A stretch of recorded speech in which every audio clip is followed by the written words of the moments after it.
Hello everybody, welcome to jurycentral.com online classes for law exams. So today I will be discussing with you the most important case laws and questions on Prevention of Money Laundering Act 2002 for your upcoming UPSC Public Prosecutor exam. So let us start. The first question. Now we'll start with the first question. The Prevention of Money Laundering Act 2002 came into force on this is 1st of July 2005. Second, the PMLA Act was recently amended by this is the Aadhaar and Other Laws Amendment Act 2019 and the Finance Act 2019. And let me tell you people, I have framed the question and the case laws which are based on my personal research. Then question number second, the Prevention of Money Laundering Act 2002 was enacted on the lines of this is a political declaration and global program of action adopted by the UNGA by its special resolution. So let me tell you, by mistake I have actually wrongly mentioned the serial number 2 twice, but both these questions are separate. Then third, the PMLA Act extends to this option number, the answer of this question is the whole of India. Then there's an explanation attached to it, so let us understand. Whereas Prevention of Corruption Act 1988 extends to the whole of India except the state of Jammu and Kashmir, and it applies also to all citizens of India outside India. So I have already taken a session on Prevention of Corruption Act, and this is the difference because PMLA Act is applicable to the whole of India, but the Prevention of Corruption Act doesn't apply to the state of Jammu and Kashmir.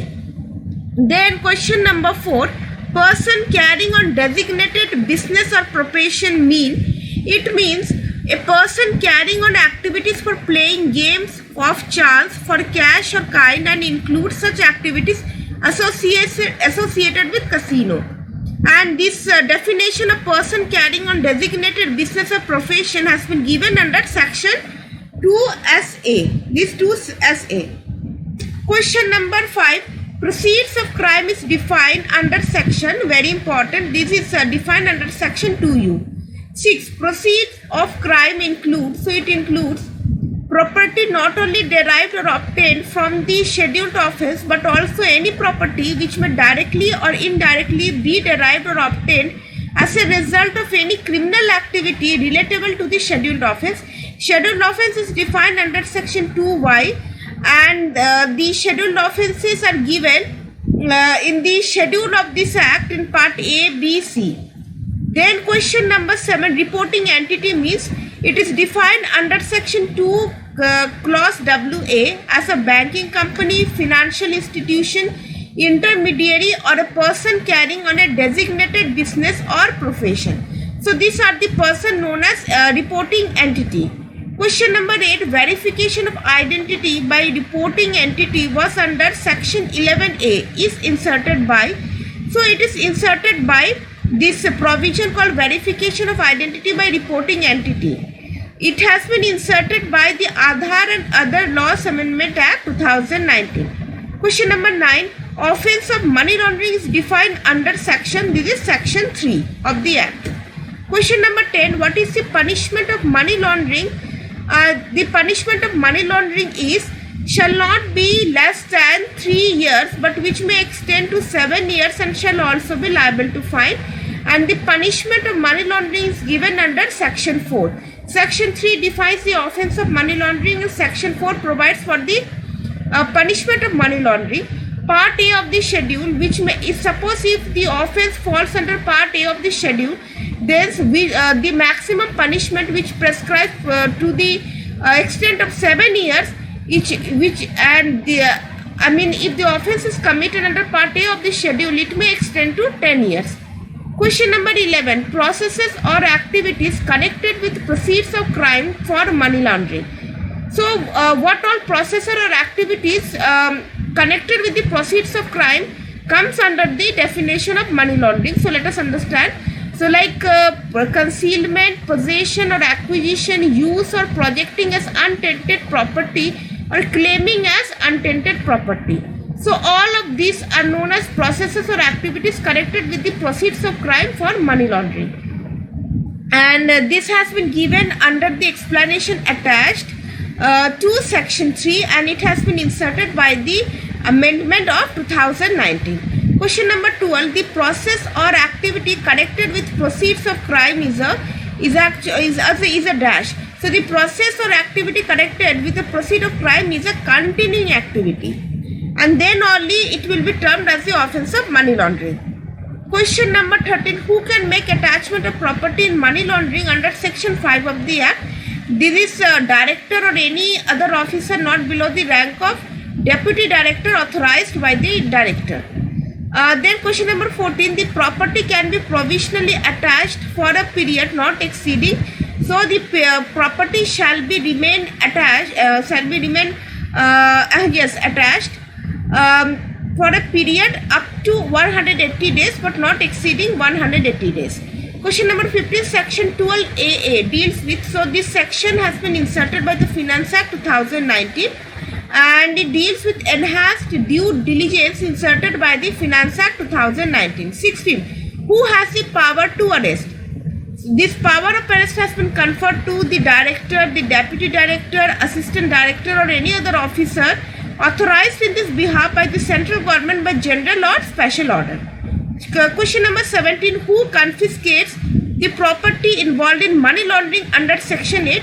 So the confiscation is done by the name of central government, and it is done before a proceeding of the adjudicating authority under section 8. Question number 18. The appeal against the order of the adjudicating authority shall lie to the. So the appeal against the adjudicating authority under section 8 shall lie to the appellate tribunal under section 25. Question number 19. Under which section the jurisdiction of civil court is barred to set aside and modify any proceeding taken or order made, and for anything done or intended to be done in good faith. This has been given under section 67. Under section 67, the any cognizance of the offence under this act is actually barred before the civil court.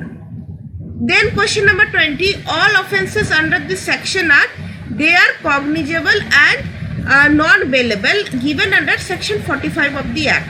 21. Who may be released on bail under section 45? So the persons are a person who is under the age of 16 years or is a woman, or is sick or infirm, or is accused either on his own or along with other co-accused of money laundering a sum of less than 1 crore rupees may be released on bail if the special court so directs. So these are the persons who are eligible or who may be released on bail under section 45. Question number 22. The special court shall be deemed to be a dash, and the person conducting the prosecution before the special court shall be deemed to be a dash. So the special court shall be deemed to be a court of session under section 43, and the person conducting the prosecution before the special court shall be deemed to be a public prosecutor. Question number 23. Which court has the power of appeal and revision for the purposes of the act? This is the High Court. 24. Who has the power to issue directions under the act? The central government. 25. Chapter 9 of the act deals with, very important chapter, reciprocal arrangement for assistance in certain matters and procedure for attachment and confiscation of property. 26. Definition of contracting state, and it is defined under section 55 clause A, which says any country or place outside India in respect of which arrangements have been made by the central government with the government of such country through a treaty or otherwise. So this chapter actually deals with the confiscation or the arrest or summoning of the person who is residing outside India by a reciprocal arrangement with the contracting state, that means a foreign state. Question number 27. Under which section letter of request is issued to a contracting state in certain cases? So this power has been given under section 57. So letter of request is just generally issued by the court of session to the contracting state in certain cases like arresting the accused of confiscation of property of the accused in connection with a money laundering in a case concerning money laundering which is undergoing in India and the property is actually situated outside India, or in case of summoning of that person. So in all these cases, a letter of request is issued by the special court in India to the contracting state. 28. Who issues letter of request? This is special court constituted under section 43 of the Act. 29. Reciprocal arrangements or processes and assistance for transfer of accused person is done under section 59 in relation to an offence under section 4 of the Act. That means offence of money laundering. For the offences of money laundering, reciprocal arrangements can be made under section 59 for assistance. In assistance for transfer of accused persons who has fled India or is residing in that contracting state. 30. Which section deals with attachment, seizure and confiscation etc. property in a contracting state? So even attachment, seizure and confiscation can also be done in the contracting state, and this power has been given under section 60. 31. What is the punishment for vexatious search under section 62? So the vexatious search is done by the appropriate authority, and in case if the search is vexatious, that means if it is not done in good faith, then the punishment provided is imprisonment for a term which may extend to 2 years or fine which may extend to 50,000 rupees or both. Then 32. Punishment for false imprisonment or failure to give information which is given under section 63. So let us read. Any person willfully and maliciously giving false information and so causing an arrest or a search to be made under this act shall on conviction be liable for imprisonment for a term which may extend to 2 years or with fine which may extend to 50,000 rupees or both. Or suppose if the person refuses to answer any question put to him by an authority, refuses to sign any statement made by him in the course of any proceedings, to whom a summon is issued under section 50, either to attend to give evidence or produce books of account or other documents at a certain place and time, and if he omits to do so, he shall pay by way of penalty a sum which shall not be less than 500 rupees but which may extend to 10,000 rupees for each such default or failure. Then 33. Which section deals with offences by companies? This has been given under section 70, in which the secretary or the manager of the company can be held liable for the offence of money laundering. 34. The interministerial coordination committee is provided under which section? So it has been inserted by Finance Act 2019, and this provision has been given under section 72. This is a newly inserted section. 35. Under which section the authorized officer has the power to freeze the property involved in money laundering? Let me tell you. The investigation officer or the investigation agency is known as ED, Enforcement of Directorate, and this is the main agency which actually enforces the Prevention of Money Laundering Act. So the confiscation, the freezing of the property which is involved in money laundering can be done under section 17. 36. Who has the power to make rules? The central government has the power to make rules. And 37. Scheduled offence is defined under, so it is defined under section 2(1).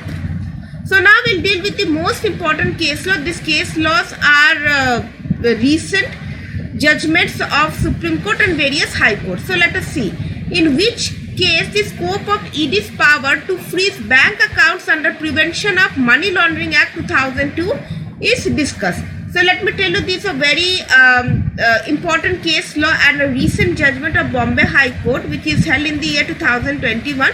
The case law is this one is Opto Circuit India Limited versus Axis Bank, in which it has been held that the compliance under section 17 of the PMLA is mandatory. That means in this judgment, the court has actually laid down the schemes that needs to be followed by the Enforcement of Directorate before freezing bank accounts under Prevention of Money Laundering Act. And the second one, again very important judgment. This is Babulal Verma and others versus Enforcement Directorate, also known as Babu Lal judgment, 2021's judgment, again given by Bombay High Court. So, the first case, this Optic Circuit India Private Limited versus Axis Bank, this is a Supreme Court judgment in which the Supreme Court held that the compliance under Section 17 of the PMLA Act is mandatory. So, this one, the first case is of Supreme Court judgment, and the second one deals with, the judgment is given by Bombay High Court, also known as Babu Lal judgment.